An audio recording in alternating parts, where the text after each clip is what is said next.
കുട്ടയിലേക്ക് നമ്മൾ മാലിന്യങ്ങൾ നിക്ഷേപിക്കുക. അപ്പോൾ ഈ കുട്ടയുടെ അടിഭാഗത്തുള്ള ദ്വാരം വഴി ആ മാലിന്യങ്ങൾ ഈ കൺവെയർ ബെൽറ്റിൽ ഘടിപ്പിച്ചിരിക്കുന്ന നെറ്റിലേക്ക് വീഴുന്നതാണ്. പിന്നെ ഇതിന്റെ ചലനം മൂലം ഈ നെറ്റിന്റെ ചെറിയ ചെറിയ ദ്വാരത്തിലൂടെ അടിയിലുള്ള ശേഖരണിയിലേക്ക് മണ്ണും പൊടിയുമെല്ലാം മാറ്റി ശേഖരിക്കാവുന്നതാണ്. അത് കഴിഞ്ഞ് ഇത് ചലിച്ച് ഇവിടെ എത്തുമ്പോൾ ബ്ലോവറിന്റെ കാറ്റ് കൊണ്ടുള്ള സഹായം മൂലം നമുക്ക് കനം കുറഞ്ഞ കുപ്പി, പ്ലാസ്റ്റിക്, പേപ്പർ മുതലായവ ഈ ബോക്സിലേക്ക് മാറ്റി ശേഖരിക്കാവുന്നതാണ്. ബാക്കിയുള്ള കനം കൂടിയ വേസ്റ്റുകളെല്ലാം നമുക്ക് ഈ വഴി വരുമ്പോൾ ഈ മാഗ്നറ്റിക് കൺവെയർ ബെൽറ്റ് സഹായം മൂലം നമുക്ക് മാഗ്നറ്റുകളുടെ വേർതിരിക്കാവുന്നതാണ്.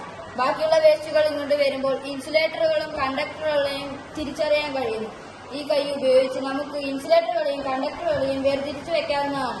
ബാക്കിയുള്ള വേസ്റ്റ് നമുക്ക് മുഴുവൻ ഒരു ശാസ്ത്രീയമായി സംസ്കരിക്കാവുന്നതാണ്.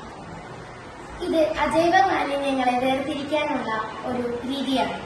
ഇതിന്റെ പ്രവർത്തനങ്ങൾ നമ്മൾക്ക് സോളാർ എനർജിയിലൂടെയോ വിൻഡ് എനർജിയിലൂടെയോ നമ്മൾക്ക് ചെയ്യാവുന്നതാണ്. പിന്നെ ഇതിൽ നിന്നും ഉപയോഗങ്ങളായിട്ട് സംസ്കരിക്കാവുന്നതാണ്. പിന്നെ ഇതിൽ നിന്നുമുള്ള ഉപയോഗങ്ങളെല്ലാം എന്തെന്നാൽ നമ്മളുടെ പഞ്ചായത്തിലുള്ള മാലിന്യങ്ങൾ നമ്മളുടെ പഞ്ചായത്തിൽ തന്നെ സംസ്കരിക്കാവുന്നതാണ്. പിന്നെ ഇതിലൂടെ നമ്മൾക്ക് കുറച്ചു പേർക്ക് തൊഴിലും നൽകാം. റീസൈക്കിളിലൂടെ നമ്മൾക്ക് തുച്ഛമായ വരുമാനവും ലഭിക്കും.